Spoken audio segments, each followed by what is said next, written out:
of climate change causing turbulence, it's also, of course, causing extreme weather events that are wreaking havoc around the world. While some areas are suffering from extreme heat waves, some are ravaged by floods, resulting in deaths, displacement, and destruction. In the last 24 hours, at least 16 people have been killed. In India and Bangladesh, a Cyclone Remal made a landfall, while at least 18 have died across the US as several parts were hit by a deadly storm. Our next report telling you more.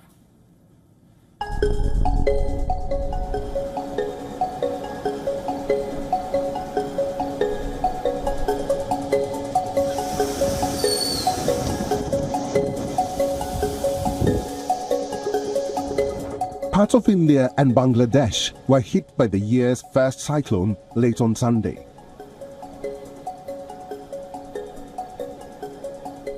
A severe Cyclone Remal made landfall. Strong winds and heavy rains brought extensive damage and disruption, forcing millions to evacuate over the past 2 days.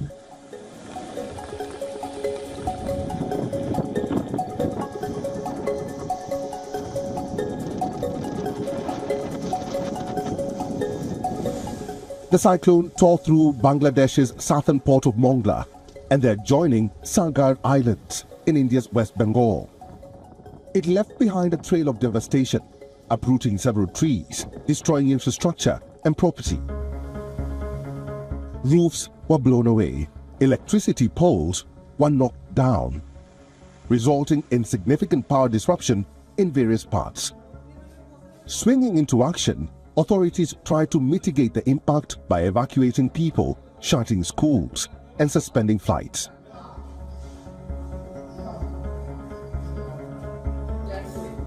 The cyclone has caused multiple deaths and is weakening after hours of its landfall.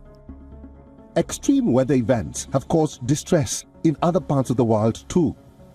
18 people, including 4 children, lost their lives in the US. Tornadoes and other extreme storms hit the US. Several states, including Texas, Arkansas, and Oklahoma, were hit by storms. After the storms hit the Southern Plains region starting late Saturday, hundreds of thousands of people were left without power. Experts say extreme weather events will continue to be a threat for millions in the United States. Almost every part of the world has seen some kind of extreme weather event. From floods to heat waves and massive storms, experts link many of these events to climate change. Though such events are natural phenomena and have occurred throughout the history, experts still believe that climate change has very clearly made them far more likely and destructive.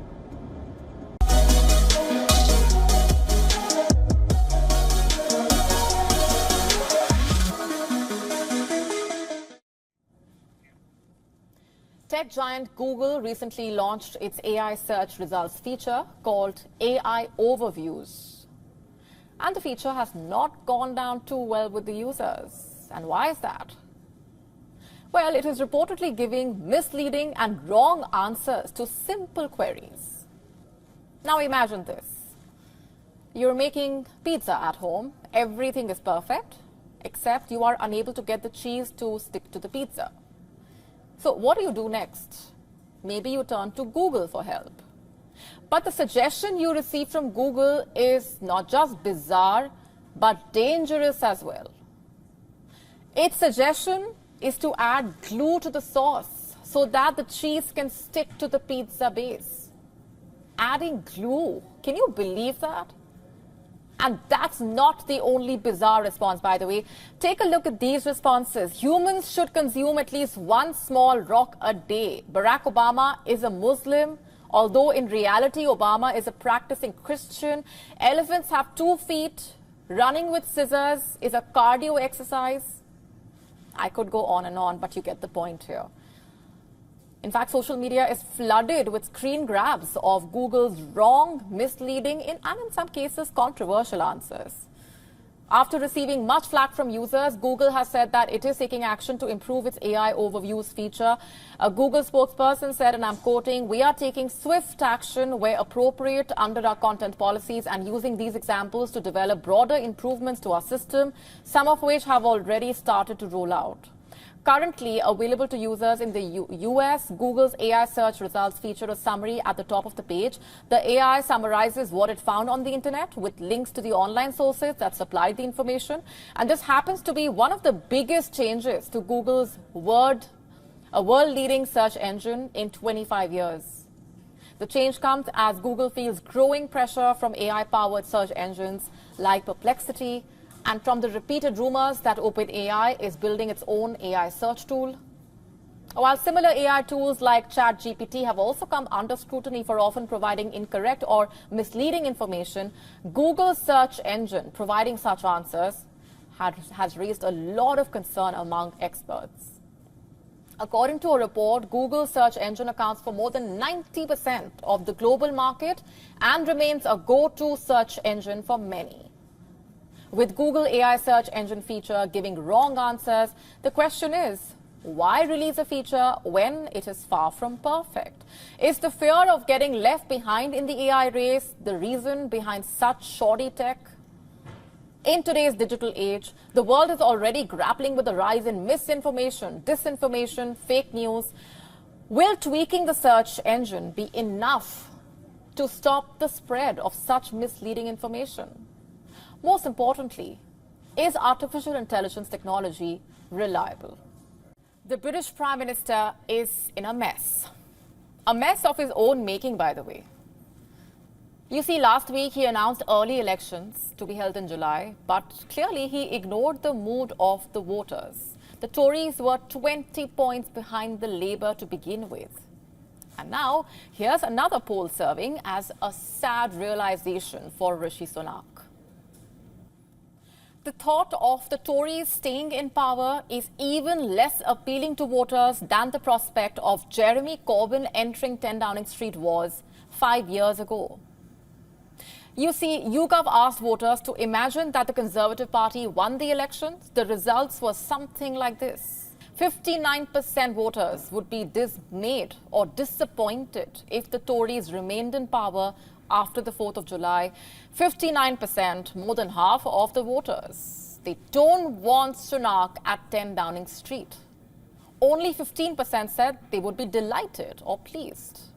15% said they wouldn't mind, while 11% did not know. Now, let me tell you what happened 5 years ago. Boris Johnson won a landslide victory against Corbyn. At that time, YouGov carried out a similar poll. 52% said that they would be dismayed or disappointed if Labour leader Corbyn won. 28% said they would be delighted or pleased, while 9% said they wouldn't mind Corbyn at 10 Downing Street. What I'm trying to tell you is that Sunak now faces worse odds at the election than Corbyn did in 2019. The polling results showing the mountain that Sunak has to climb to turn around the voter sentiment. That too in just 6 weeks. Even those who voted the Tories to power in 2019 are now abandoning the party. Only 38% of them would be happy to see the Tories re-elected this year, and even among those who plan to stick around, only 29% are in Sunak's favour, meaning the Tories are losing support, no doubt, but it is Sunak who is the least popular, it seems. And somehow he is still managing to disappoint the voters further. Case in point, his bid to reintroduce mandatory national service if he wins. This is the first major policy plan the man has unveiled since the election announcement. For those who might not be aware, national service was first implemented in the UK in 1947 by the Labour government. It was compulsory for men between the ages of 17 and 21 to serve in the armed forces for 18 months.